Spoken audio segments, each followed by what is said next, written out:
He's got a problem performing in the postseason. Damn it.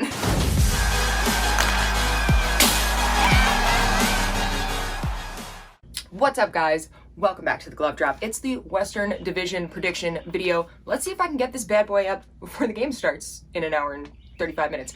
Definitely not gonna happen, no chance, but we're gonna do it anyway. First, second, third, fourth, we've got Colorado Avalanche, who just won the President's Trophy. Number two, who just lost the President's Trophy, the Vegas Golden Knights. They missed it by like the tiniest little bit, 140 characters. 140 character tweet put out by Robin Lehner, which absolutely jinxed them. That's on you, Robin Lehner. Third place, you've got the Minnesota Wild. Zuccarello. What? I am so jazzed up about Matt Zuccarello having a killer season. You have no idea. And in fourth place, you've got the St. Louis Blues. Let's just talk about these matchups real quick. I'll give you my predictions. First place, Colorado Avalanche playing fourth place, St. Louis Blues. I'm going to keep this one short and sweet because I got a lot to say about the Minnesota Vegas Golden Knights one. Colorado in 5. Colorado in 5. That's what I want to do. Colorado just won the President's Trophy. They're so good. St. Louis Blues, they had a crappy start.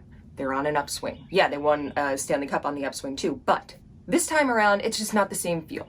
It seems close. It seems like a very evenly matched game, but Colorado, they're just gonna run away with it. Mikko Rantanen, Nathan MacKinnon, Cale Makar, these guys aren't screwing around. The only thing, if Nazem Kadri can manage to not get suspended, as he usually does in the playoffs, Colorado is going to steamroll St. Louis Blues. St. Louis Blues are going to lose to the Colorado Avalanche in 5. The fact that the offense in Colorado is that would be in the book of how to hockey, be this line and you'll do great. In net, Grubauer's having, I don't know if he's in the discussion for the Vezina, but this guy should be very, very much so in the discussion.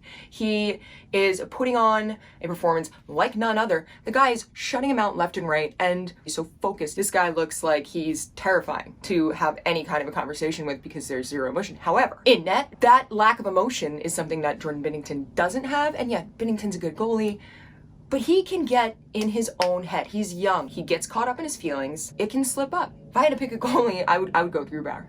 I would go with the one who seems a little bit more poised and ready to go. So, again, Nazem Kadri, don't get suspended. Nathan MacKinnon, he was out for a couple of games, but he's fine.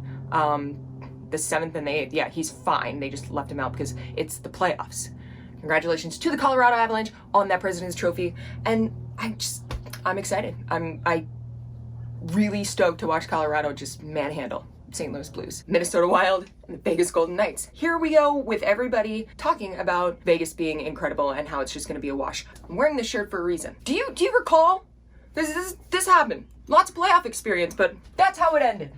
They've been in the league for 4 years. And in those 4 years, they've had their worst performances against the Minnesota Wild over and over again. And that's funny too, because the Wild weren't even really good in the last 4 years up until this year. Why are you telling me that the Vegas Golden Knights are going to come out and kick their ass? Why? What? It wasn't a fluke. They played each other 8 times.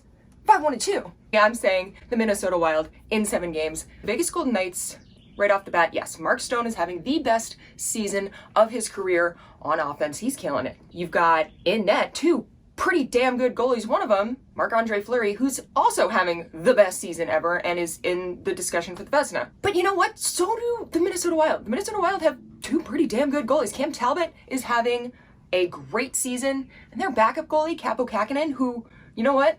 Your name, love it. This guy's doing great as well. So both teams, pretty decent goalies going on for them, and 2 of them. Now, looking at the offense, Pacioretty doesn't really do so hot in the postseason, though. I'm just saying. But on top of the fact that he's coming back from an injury, I'm not going to put all my hopes and dreams on him having this incredible postseason. The Minnesota Wild do not have the postseason experience, literally at all, in the last 4 years. But this time around, they've got such a dynamic setup. You're downplaying their defense if you're saying their D isn't that great. And you're also downplaying the defensive aspects of their offense.